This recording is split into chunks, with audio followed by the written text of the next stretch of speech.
Bonjour à tous et bienvenue dans l'univers du 7e art avec les sorties de films au Ciné-Palace d'Épinal cette semaine. Et on commence tout de suite avec L'école est à nous, une comédie d'Alexandre Castagnetti avec Sarah Succo, Jean-Pierre Daroussin et Oussama Kedam. Si votre priorité c'est la bonne note, je mets 18. Virginie Thévenot, une prof de maths un peu spéciale, profite d'une grève générale dans un collège pour tenter une expérience hors du commun avec un petit groupe d'élèves. Elle prend un pari, leur laisser faire ce qu'ils veulent. Une étincelle qui va enflammer les esprits des ados, provoquer une petite révolution au sein du collège et bouleverser leur vie à tous. Je vous propose de faire un truc qu'on n'a pas le droit de faire normalement au collège, c'est de faire ce que vous voulez. Bon, après, ça reste l'école. Oui, mais non. Ce que je voudrais, c'est qu'on fasse comme si l'école était à vous. On a le droit au portable, madame? Eh ben oui. Non, quand même pas. Bah si, ce que tu veux faire, oui. Vous pouvez pas prendre ce genre de liberté.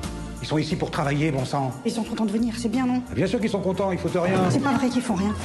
Ils font ce qu'ils veulent et ils s'intéressent à ce qu'ils font. Ah ouais, pas mal. Une comédie de Louis Garrel, avec Louis Garrel, Roche Dizem, Anouk Grimbert et Noémie Merlan. Quand Abel apprend que sa mère Sylvie, la soixantaine, est sur le point de se marier avec un homme en prison, il panique. Épaulé par Clémence, sa meilleure amie, il va tout faire pour essayer de la protéger. Mais la rencontre avec Michel, son nouveau beau-père, pourrait bien offrir à Abel de nouvelles perspectives. C'est quoi cette fois-ci? C'est le smartphone? Du caviar. 3 000 € le kilo? Attends, tu appelles tout de suite et tu dis oui. En plus, vous faites ça en famille. Je comprends pas, c'est chez qui ici? Mais c'est chez nous. On est en plein centre-ville, avec quoi t'as payé ça? J'ai trouvé un flingue dans sa poche tout à l'heure. Quoi? Ce type est dangereux, il me ment depuis le début, Arrête. quoi. Regarde comme elle est heureuse. Regarde. Tu sais que je pourrais te faire descendre dans la journée si je voulais. Ah non, tu peux pas puisque t'aimes ma mère. Si je te donne la moitié, tu le fais avec moi? Sérieux? Plancha, une comédie de Éric Lavenne, avec Lambert Wilson, Franck Dubosc et Guillaume de Tonquédec. 8 ans ont passé pour les personnages de Barbecue. Cette année, ils se réjouissaient de fêter les 50 ans d'Yves. Ça devait être en Grèce, ce sera finalement dans le manoir familial d'Yves en Bretagne. Vieille pierre, lande fascinante, plage de sable fin, et fest-noz endiablés, tout y est, mais sous la pluie. Cette météo tempétueuse va mettre les nerfs du groupe d'amis à rude épreuve. Et surtout, l'anniversaire d'Yves va être l'occasion de révélations inattendues. Et toi, Nathalie, tu fais quoi maintenant? Je me suis inscrite à un cours de sculpture. Ah, tu travailles toujours pas, quoi. Je me suis fait piquer par une guêpe en Bretagne, elle vise ma couille. Valentina, elle a un cousin qui s'est fait piquer au parti comme toi. Il a gonflé, et il est mort. Merci Jean-Mich.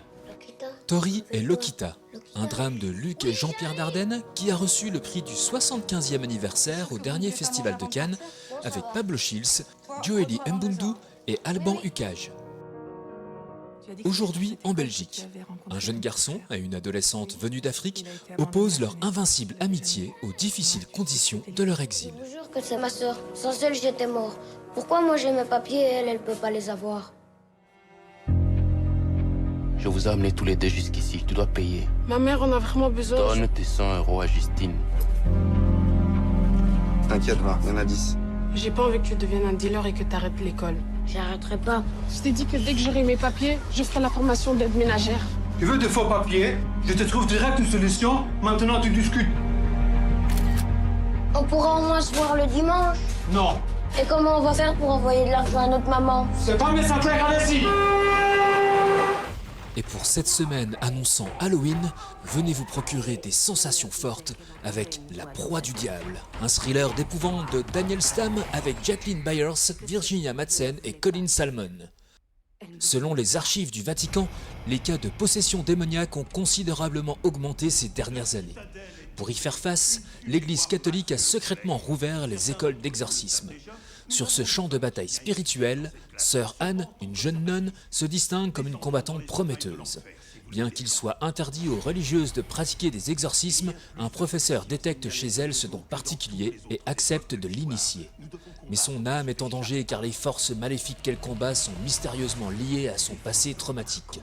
Le diable l'a choisi et il veut entrer.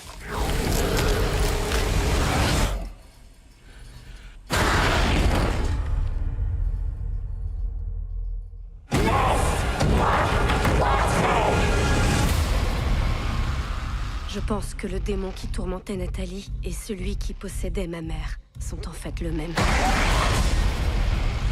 J'aimerais enseigner à Soran le minimum requis pour se protéger elle-même et les autres. La relation qu'elle a est très personnelle. Nous t'attendions depuis longtemps. Et la séance du patrimoine de la boîte à films vous propose du cinéma d'horreur japonais avec Audition de Takashi Miike en version originale sous-titrée avec Ryo Ishibashi, Ai Shiina et Tetsu Sawaki. Shigeharu Aoyama, un producteur de films, veuf depuis 7 ans, accepte sur les conseils de son collègue Yoshikawa d'organiser une audition pour un film imaginaire afin de trouver une nouvelle épouse. Il déniche la perle rare en la personne d'Asami Yamazaki, une jeune femme douce et intelligente. Il en tombe aussitôt amoureux et, sans lui révéler son subterfuge, commence à entretenir une relation avec elle. Lors d'une escapade au bord de l'océan, Asami disparaît.